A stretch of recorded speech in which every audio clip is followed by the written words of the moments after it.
Hi guys, welcome to another beer review, and I hope you can see me because I'm trying the actual proper camera on my phone for this review, but of course I can't see myself, so I don't know if I'm in frame. I think I've set it up correctly, and yeah, I'm not going to reshoot this, so this will probably be a mess of a video, but hey, what's new? So today we're going over to Italy, and we're having a look at a beer from Birra Moretti as part of the Selezione Riserva, or Riserva, I should say. And this is a bottle of the, and now I can't even fucking read it. Apologies about my bad language there for no good reason. So this is the, oh my god, how do you even pronounce that? Well, it's not about the pronunciation, it's about actually being able to read, because it's written in cursive text. But yeah, this is the Grani Antichi, or Antichi, because I think CH in Italian has the K sound, and just a C on its own is a Ch. So like city is città, or something along those lines. You'd have thought with watching so many Italian language films that my pronunciation would be much better. But yeah, so this is a quite big bottle, as you can see, 750ml. Let's get it so you can see it potentially. June. And yes, this is clocking in at 8% ABV. So it's a double malt beer. That's what it's described as. So I'm not too sure if this is, what was that? Grani Antichi. I'm not too sure. It will be in the title of the video. And I do apologise to any of my potential Italian speaking audience. Yeah, I've got such a big love for Italy. That being said, I've still yet to visit, but I'd love to, just because of the cinematic links, as well as of course the cuisine and the potential beer scene. So now there are a few craft breweries, but yeah, one place I'd love to go, a general place, would be Sicily. Ever since I first watched Cinema Paradiso, which is an absolutely beautiful film, by the way. And yeah, I was just watching that, the side streets, the bodies of water, the landscape surrounding the area was just absolutely gorgeous. And yeah, I'm a big fan of Italian food as well, and I've always wanted to go on like a pizza journey. I know that's a bit stereotypical, I know there's more to Italian food culture than pizza, but I would love to taste an authentic, well, one of the varying styles of pizza in all its shapes and forms, because I love pizza. And yeah, but all the pasta dishes, I'd even try some of the more fishy related dishes, but yeah, it's just, I love to broaden my horizons, so I need to get some sort of getaway booked, because I would love to just lose myself. And when I was living in Germany, in Regensburg, it was very reminiscent of some of the Italian villages and small cities that I'd seen in like Italian films from the 1970s. So yeah, it was like being in a sort of giallo film, because it was University City, but then there was really gorgeous little side streets, cobble roads, winding, lovely, beautifully coloured houses, and a lot of people actually say that Regensburg reminds them of Italy. So yeah, I just absolutely adore it. But there's always that risk of when I go there, I would probably want to stay there. But yeah, so that's why I do sincerely apologise for my mispronunciation of the name of this beer. And yeah, but there'll be information in the description down below, just to find out a little bit more about the beer, because I didn't want to research it too much, because I wanted to go in relatively blind, because I want this to be a Doppelbock as opposed to like an Imperial Strength Lager. I'm not too sure what it will be, but I will be giving a bit of a shout out to my good friend Dean from Dean's Beer Reviews, and of course Christoph from Ale Degustation, who hopefully by the time you're watching this will have done a live sort of review of this. So if they have done, I will put that link down below. And yeah, the only other Birra Moretti beer that I've had is the sort of mass-produced lager that we get here in the UK.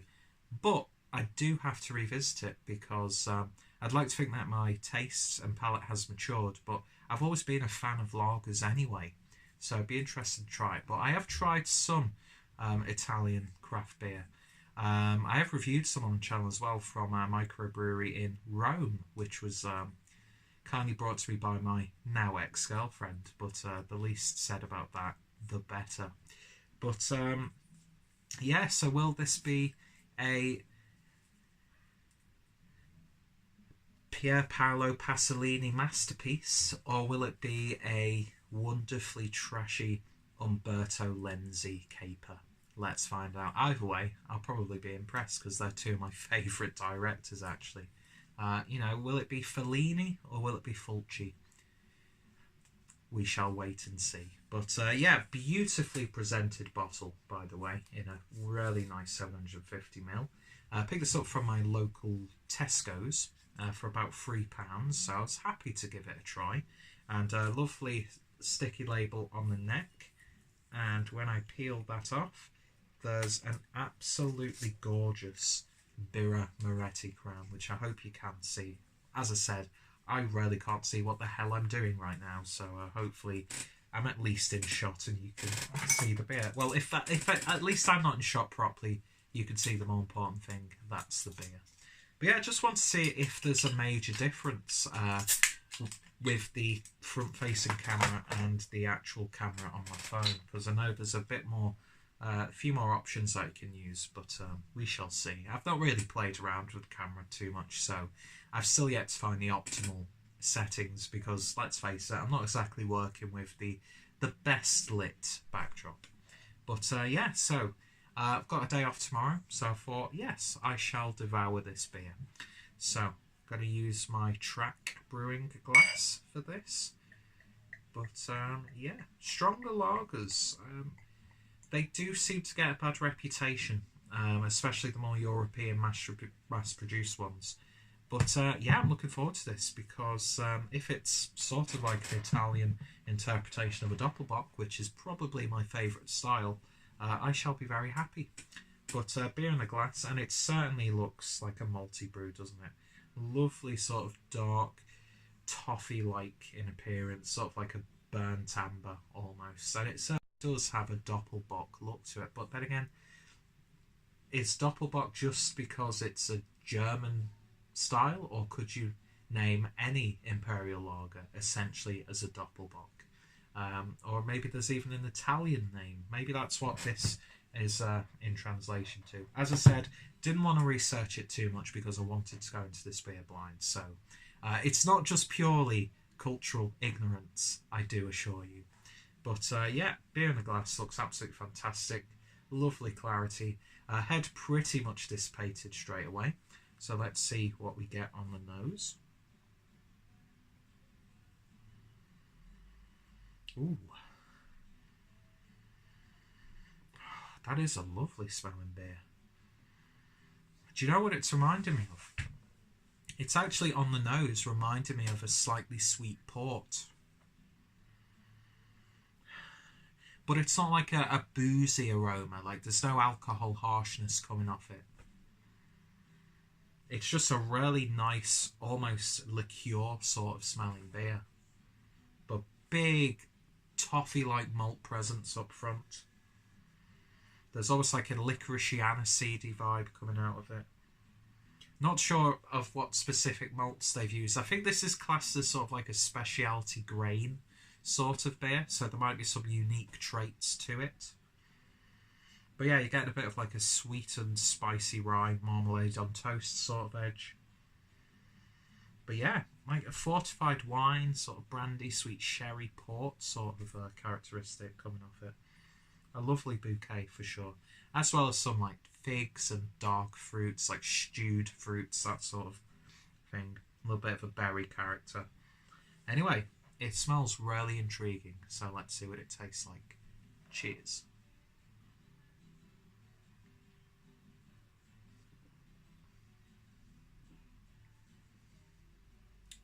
Ooh. Now that is an intriguing tasting beer. And I can't for the life of me think of anything that I could compare it to.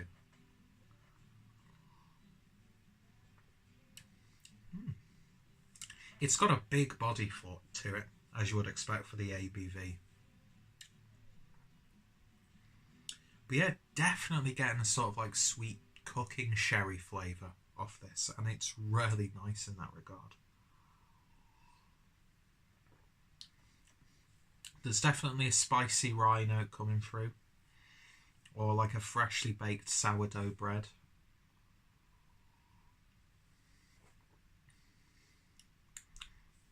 Gets a bit oily on the back end, so it's got a bit of bulk to it. The ABV is detectable, but not in like an offensive way. It's more of that sort of, I'm going to take my time and enjoy the flavour sort of way. But yeah, this is a really nice, big, bold, robust, high ABV lager.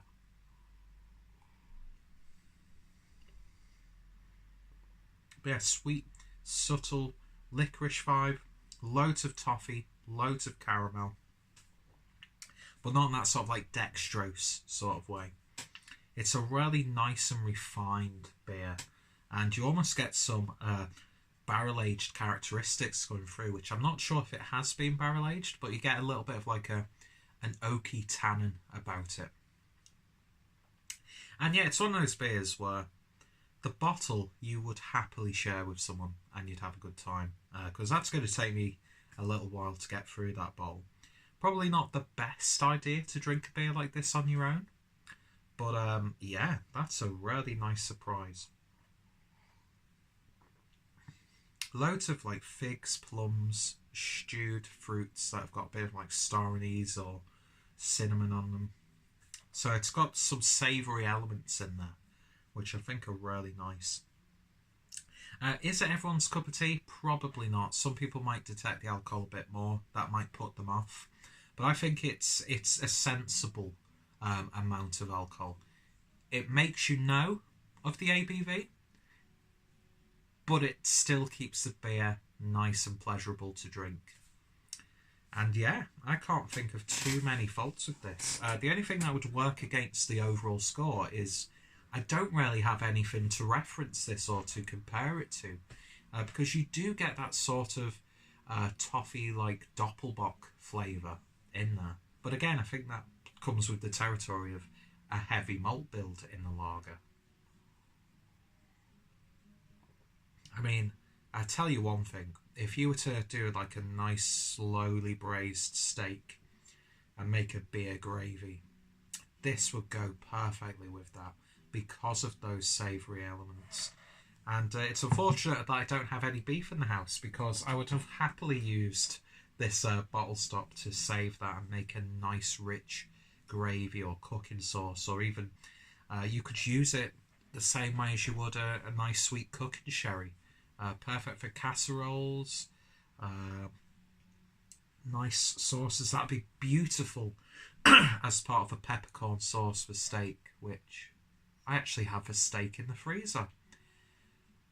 I think I might do that. Might make a little bit of like a reduction for me steak and have some broccoli with it. Yeah, I think that's going to be my Sunday lunch. So I'm not going to drink all of this now. I'll probably have another half a glass after this. And yeah, I think I am going to cook with it. So there might be a Cooking with Clueless video. If it doesn't work, it doesn't work, but I'm going to document it anyway. And yeah, it's coming up to the winter months. This would be perfect to buy a couple of these for over Christmas when you've got the family round and you want to share a beer with people. It's definitely got that sort of sharing vibe about it, which I really, really like. And of course, with the size and the way it's presented, it's got a sense of occasion. So yeah, if you've been put off by the Birra Moretti beer that we get pretty much in every supermarket, or if you're a bit put off by macro lagers and you want something a little bit bolder with a bit more character and something really intriguing, it's genuinely intriguing. There are flavours in there that I can detect, but I would not for the life of me be able to describe. So it's a really beautifully brewed beer. But yeah, the only reason why this is stopping from getting a really higher score, I mean, on the enjoyability, it's an 8 out of 10. And I think I'm going to stick it to an 8 out of 10. I'll definitely pick this up again. And just for the sheer fact that I want to experiment with cooking with it. So yeah. Oh, imagine that, deglazing the pan after you've fried the steak and then making a reduction with maybe some garlic. Yeah, I'm definitely going to experiment with this beer. But of course, I'm going to enjoy drinking the rest of it too. But yeah, you do get a slight alcohol warmth as it's going down. But you would expect that for the ABV and the style. So, yeah, 8 out of 10 for this. What a lovely surprise that was. There's nothing wrong with a beer demanding your attention with the ABV. Because how many times you had like an Imperial Stout or like a triple IPA where you drink it and you just don't get any inclination that it's an Imperial strength beer. And then next thing you know, you wake up somewhere that you shouldn't wake up with someone who you shouldn't wake up with. Didn't Buzzcocks write a song like that? Anyway, so hopefully this video's turned out well. And I will probably end up doing the cooking video or uploading it before I actually upload this review. So if that's the case, that will be in the description box down below. Anyway, thank you for watching this beer review. If you've tried it, then let me know your thoughts and opinions down below. I'm really interested now to try the standard Birra Moretti that we get here in the UK. And yeah, for the price, I think that's an absolute steal. Definitely worth giving a try. But yeah, so 8 out of 10. Check out the brewery. If any of my friends and fellow beer tubers have reviewed it, including Dean and Christoph, then their links will be down below. And yeah, any thoughts, opinions, recommendations, always welcome. And it just goes to show that there are a lot of nice surprises in the supermarkets. So, thank you for watching. And yeah, hopefully this video turns out well. I'm just going to upload it as it is. So, we shall see. Anyway, thank you for watching, and I shall hopefully see you all later. Cheers.